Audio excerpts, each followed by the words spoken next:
Sir, ഞാൻ അങ്ങയോട് വളരെ വിനയത്തോടു കൂടി പറയുന്നു സാർ, ഈ ധവളപത്രം ഉമ്മാക്കിയല്ല, നിങ്ങളുടെ മുമ്പിൽ വെച്ചിരിക്കുന്ന കണ്ണാടിയാണ്. 10 കൊല്ലക്കാലത്തെ ആളുകളെ കൽപ്പിക്കാനുള്ളതല്ല കണക്കെന്ന് പറയുന്നത്. ഞങ്ങൾ നോക്കിയപ്പോൾ കഴിഞ്ഞ ബജറ്റിലെ 35,000 കോടി രൂപയുടെ പ്ലാനിൽ 20,000 കോടി ഇല്ല.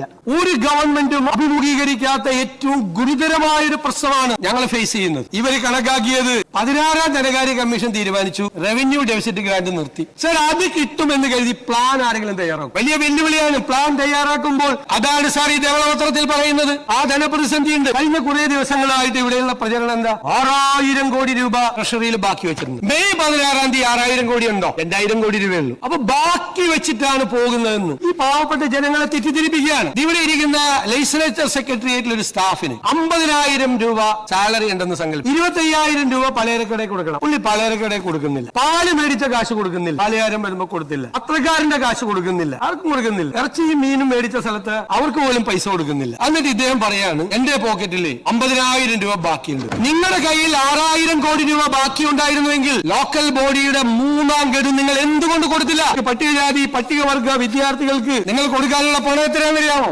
377 കോടി രൂപ. 6,000 കോടി രൂപ ബാക്കി ട്രഷറിയിൽ ഉണ്ടായിരുന്നെങ്കിൽ എന്തുകൊണ്ടാണ് ഈ പാവങ്ങൾ കുട്ടികൾക്ക് ഫസ്റ്റ് പ്രയോറിറ്റി ആയിട്ട് കൊടുക്കണ്ടേ? 21,000 കോടി രൂപ ജീവനക്കാർക്ക് DA അരിയസ് വെച്ചിട്ടാണ് സർക്കാർ ഇറങ്ങുന്നത്. അത് കൊടുത്തില്ലല്ലോ. പെൻഷനർമാർക്ക് 14,387 കോടി രൂപയുടെ അരിയസ് ഉണ്ട്. കൊടുക്കോ? ആ സപ്ലൈകോയ്ക്ക് കൊടുക്കാനുണ്ടല്ലോ ഒരു 2,893 കോടി രൂപ.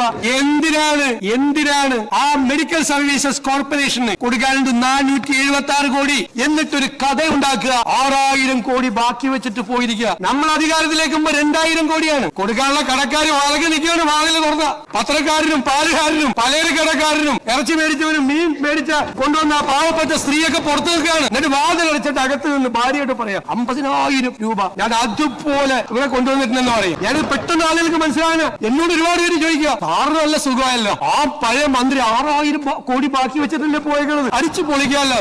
എന്നോട് ചോദ്യം ചോദിച്ച അവരോടാണ് ഞാൻ ഈ ഒരു ജീവനക്കാരൻ, ശമ്പളം കിട്ടിയ ജീവനക്കാരന്റെ കഥ പറഞ്ഞത്. ഇപ്പൊ മനസ്സിലായല്ലോ. ഇതാണ് സാമ്പത്തിക അവസ്ഥ.